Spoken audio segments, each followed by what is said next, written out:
Salam dan bahagia, Bapak Ibu guru hebat. Pada video kali ini, saya akan memberikan kesimpulan dan refleksi saya tentang pemikiran Ki Hajar Dewantara yang saya pelajari pada modul 11. Bapak Ibu guru hebat, kesimpulan saya pada pemikiran Ki Hajar Dewantara di modul 11 ini adalah yang pertama, yaitu pendidikan merdeka. Menurut Ki Hajar Dewantara, pendidikan harus membebaskan anak-anak untuk mengembangkan kodrat alam dan kodrat zamannya tanpa paksaan. Yang kedua, Tutwuri Handayani. Peran guru adalah menuntun dan mengarahkan anak-anak, bukan memaksakan kehendak.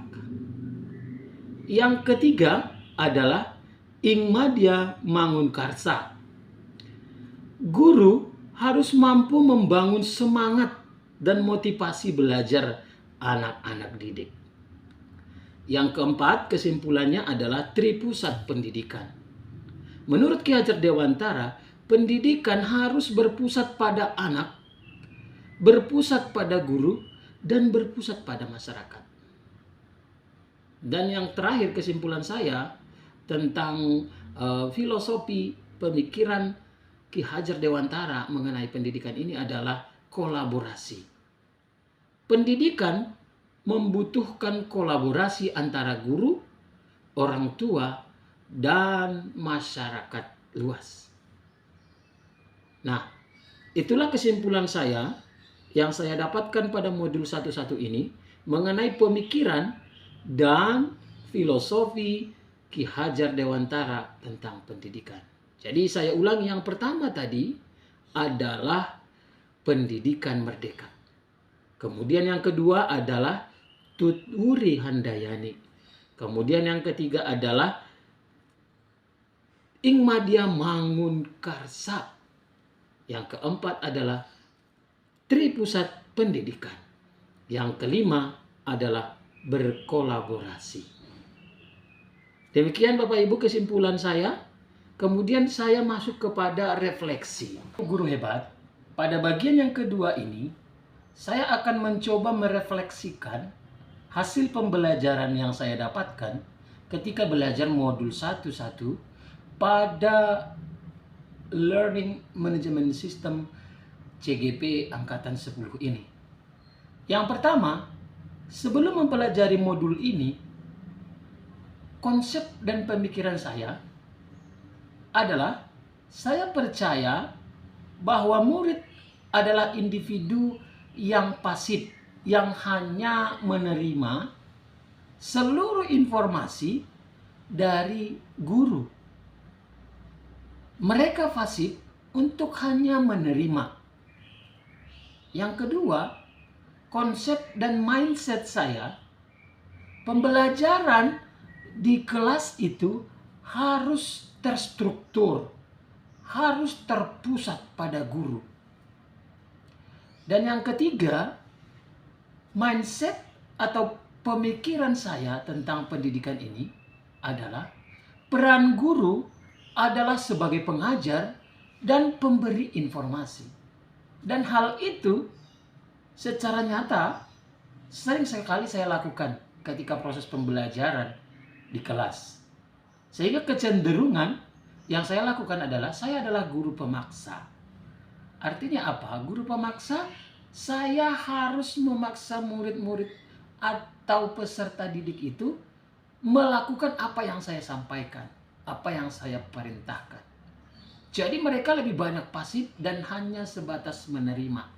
Dan itu mayoritas atau dominan pembelajaran yang saya lakukan selama ini. Nah, setelah saya mempelajari modul ini, modul 11 ini, banyak hal yang tercerahkan. Banyak konsep dan mindset saya yang sudah berubah. Yang pertama, ternyata murid itu bukan pasif hanya penerima informasi. Tetapi murid itu adalah individu yang aktif, yang memiliki peran atau potensi untuk belajar secara mandiri.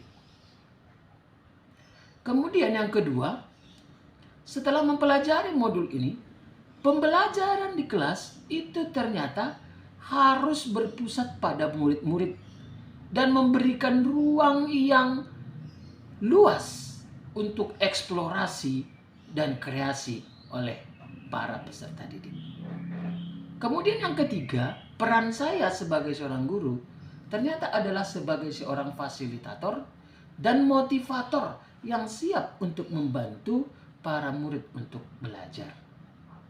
Nah, dengan demikian ada proses perubahan yang mendasar dari konsep dan mindset saya sebagai seorang guru sebelum belajar modul 1 ini dan sesudah belajar. Dan ini hasil refleksi saya sehingga saya memiliki komitmen yang baru atau rencana baru untuk saya terapkan di proses pembelajaran yang akan saya lakukan ke depan, yaitu pembelajaran yang berpusat pada peserta didik atau murid-murid.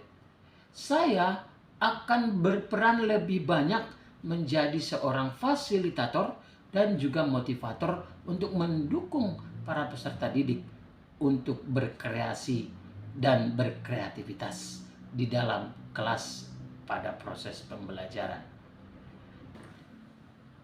Nah, bagaimana langkah konkret penerapannya yang akan saya lakukan di sekolah nantinya atau pada kelas yang saya ajar nantinya? Yang pertama, saya akan menerapkan metode pembelajaran discovery learning. Sebagaimana kita ketahui, pembelajaran discovery learning ini akan membuat siswa untuk terdorong dan termotivasi dan mereka menemukan konsep-konsep baru dari cara dan dari proses mereka sendiri. Jadi dengan pembelajaran discovery learning, saya mengharapkan murid-murid saya itu mampu menemukan sendiri konsep-konsep baru. Kemudian yang kedua, saya akan memberikan murid-murid saya proyek-proyek yang menantang. Proyek-proyek yang menantang ini saya maksudkan agar murid-murid saya itu dapat berpikir secara kritis dan juga kreatif. Jadi tidak stagnan, hanya berpikir dan menerima informasi itu dari satu sumber saja. Kemudian yang ketiga, saya akan membuat kelas menjadi tempat yang nyaman dan menyenangkan. Dengan cara apa? Dengan cara mendesain pembelajaran, mendesain ruang kelas menjadi ruangan yang begitu nyaman untuk tempat proses pembelajaran. Sehingga ketika saya desain model pembelajaran yang interaktif, ruang kelas yang begitu rapi dan nyaman, maka pembelajaran itu akan berlangsung lebih kondusif dan interaktif. Yang terakhir, yang kemudian yang berikutnya, saya akan melakukan komunikasi yang terbuka dengan anak. Maksudnya seperti apa? Saya akan bertanya dengan jujur dan mencari tahu apa sih yang menjadi kebutuhan dan bagaimana perasaan anak ini melalui kegiatan refleksi secara bersama-sama. Kemudian yang terakhir, saya akan mengajak kerjasama dengan orang tua siswa melalui rapat-rapat dengan orang tua, melalui komunikasi di grup paguyuban WA, dan demikian juga proses-proses pembelajaran yang lakukan di sekolah setiap hari akan saya sampaikan di dalam grup. Dengan memberikan ruang komunikasi dan juga kerjasama dengan orang tua, kita dapat mengharapkan perkembangan anak dan kemajuan anak dan murid-murid kita bisa bertumbuh dan berkembang. Nah, demikianlah refleksi yang bisa saya sampaikan, yang saya dapatkan melalui proses pembelajaran yang sudah saya lakukan di Learning Management System melalui daring dan luring bersama fasilitator. Di mana konsep dan mindset saya sangat berubah drastis dari awal sebelum memahami filosofi pemikiran Ki Hajar Dewantara dan setelah saya mempelajarinya. Maka daripada itu saya memiliki kesadaran pribadi dan komitmen secara pribadi untuk menerapkan pemikiran-pemikiran Ki Hajar Dewantara yang sudah saya dapatkan. Baik itu pemikiran mengenai pendidikan yang merdeka yang berpusat pada murid, bagaimana filosofi Tut Wuri Handayani, peran saya sebagai guru, kemudian bagaimana Ing Madio Mangunkarsa, bagaimana juga proses pembelajaran yang didesain lebih menarik dan menyenangkan, dan bagaimana cara saya merangkul dan mengajak orang tua bekerja sama. Dengan pembelajaran yang saya lakukan ini, saya akan mencoba menerapkannya di kelas saya nantinya. Demikian refleksi singkat yang bisa saya sampaikan pada video ini. Terima kasih dan sampai jumpa.